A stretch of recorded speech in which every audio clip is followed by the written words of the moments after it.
Do well to give a clapping ovation for Mr. OJa. Good morning, sir. Good morning, Makoko. It's really nice having you today on our segment. Thank you. So today we're talking about mental health. Tell us about yourself. Before we go on the topic today, tell us about yourself. Give us a rundown about yourself, sir. I am Mr. OJa, the CEO of OJa's Care Medical Diagnostic Center in Otefe. I've been in Otefe for a while, promoting healthcare services to the indigent people and probably the students around. And over the years, God has been faithful, and we are still moving on and trying to improve more to keep on creating awareness for the student and establish more ground. As you all know, in Otefe, OJa's Care is like an household name already. Yes. And God is still helping us. We are still growing. Thank God, sir. We are really happy and we are really excited to have you today on our show. And today's event, we are talking more on mental health and self-awareness. So can you elaborate more about self-care and teach our audience more about how they can take care of themselves as well? When you say self-care, it can mean different things to different people. Yeah. I'm going to talk like an healthcare professional, not really talking like a medical doctor, maybe claiming glory that does not belong to me. OJa's Care be an household name in this Otefe community, will be at the forefront of promoting good healthcare, especially among the students. Yes. So when you talk about self-care, as I told you, it can be a lot of things to a lot of people. Probably to a church person, it can be taking care of yourself spiritually. To a medical person, it can be taking care of yourself health-wise. Yes. So as an healthcare professional, I'm going to talk about taking care of yourself health-wise. Health-wise. Self-care. What is self-care? Self-care is just you being so intentional about your health. Taking cognizance about everything that concerns your health. From how you sleep, from everything that has to do with your health. That is about self-care. So when you say self-care, a lot of people do different things differently medically, not really having attentions for themselves. And sometimes, as an healthcare professional, we always tell people, sickness don't just surface once. Sometimes they give us signals, they give us symptoms that we keep on ignoring. By the time we ignore these things, before you know, they will become full-blown. And when it becomes full-blown, it becomes a major problem. That will even make you spend more money. But when it's giving you symptoms, you are feeling dizzy, you are having headache, you are not sleeping well, you say, I will manage, I will manage, I will manage. Before you know, it has turned another thing. So when you take note of your health, you say, this thing I'm doing is wrong. Let me run to an healthcare center, meet a doctor, let me talk, let me spill out for me to have help. That is what self-care. You are being intentional about your health. Yeah. That is how it is. Oh, that's great. I really learned from what you just said, and it's amazing that a lot of people do not understand how to take care of themselves. If I want to talk to a loved one about self-care and tell them at least the right time you should go to the hospital or go for a checkup or whatever, how do I have this conversation with my loved ones not to offend them? Thank you very much for this question. First thing first, he said you walk by examples. Yes. You must walk by showing people example. You cannot be sending somebody to go and run a medical test when you yourself you are not doing it, you are living a careless lifestyle. You must show to the people that you that is sending them to run a test, probably you are very conscious of your health. So I tell people, some people when we are young or probably as we are active moving around, we feel we are okay, nothing will happen.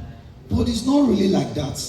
Before you send a partner, somebody, show them that I have done mine and this is what I constantly do. And it should be like a culture.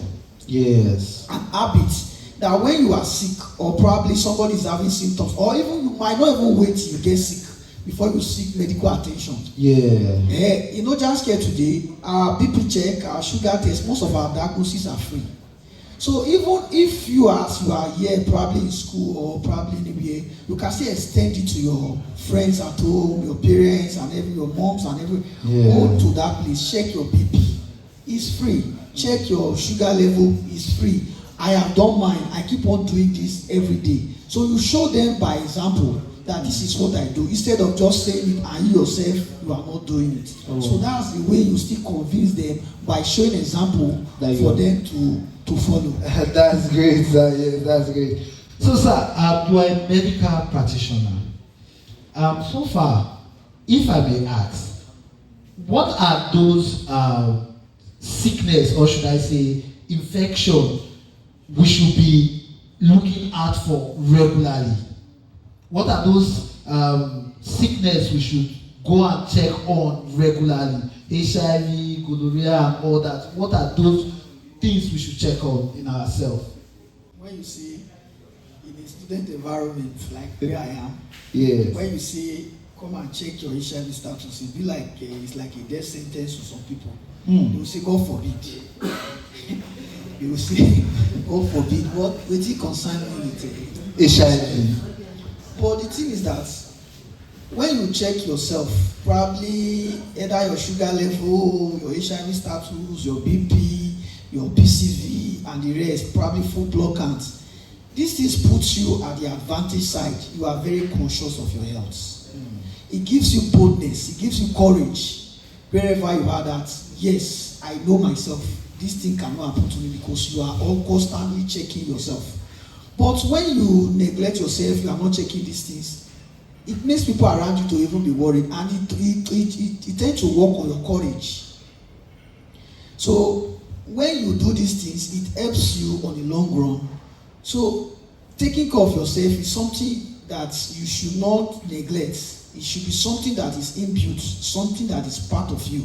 So some of these infections that are common around, probably most times you see somebody just slump in the church and die. They will say it's family problem, or they don't kill her for us, or this, that. Hey, as he just won't get money, they don't kill him. It's a lie. Probably this man has been managing high blood pressure for a long time without spilling out. He's just keeping it to himself, like I will be fine. I will be fine. Sometimes they will try to consult their parents at home or their mom. They will say, go and take this route, go and take this this thing, you will be fine. They don't have time for rest. So one of these things that it does not really show, but it kills, is this high blood pressure. It's rampant these days. You see a guy of 25, 26, you check his BP, it's reading 134, 90. What really causes it? What really causes high blood pressure? A lot of things, probably lifestyle, probably what we consume. What we consume? Yes, a lot of energy drinks we take. All these things play a lot of factors in our lifestyle. Probably the smoking, the drinking. We are not having time for even rest. Sometimes we press phone till 12 o'clock at night, 11 o'clock at night. We don't have quality time to rest because of probably financial pressures, family expectations. So we over-labor ourselves. So before you know, our people shoot up. Before you know, they say the guy just slump on the roadside, and that's how it is. Before he was rushed to the hospital, the man has passed on. So BP is becoming like, it's becoming so rampant that people just neglect it. And ironically, most of these centers, most of these shops you see around, is take your BP, monitor your BP. If possible, you'll be on medications and you are fine. That is becoming a major problem we are having around. When you say, come and check your BP, say I'm a young boy, I'm not thinking, why will I check my BP? That is purely ignorance. That is purely ignorance. So you check these things, it makes you to be on the advantage side. Oh, thank you very much for your time, sir. We really appreciate for the time you've given us. Hey guys, don't forget, stay on Homeboy by Coco, do like and share our video. So on social media platform, you know how we do it. Like. Tell that person, say make you go check in BP, because BP the kilo, the key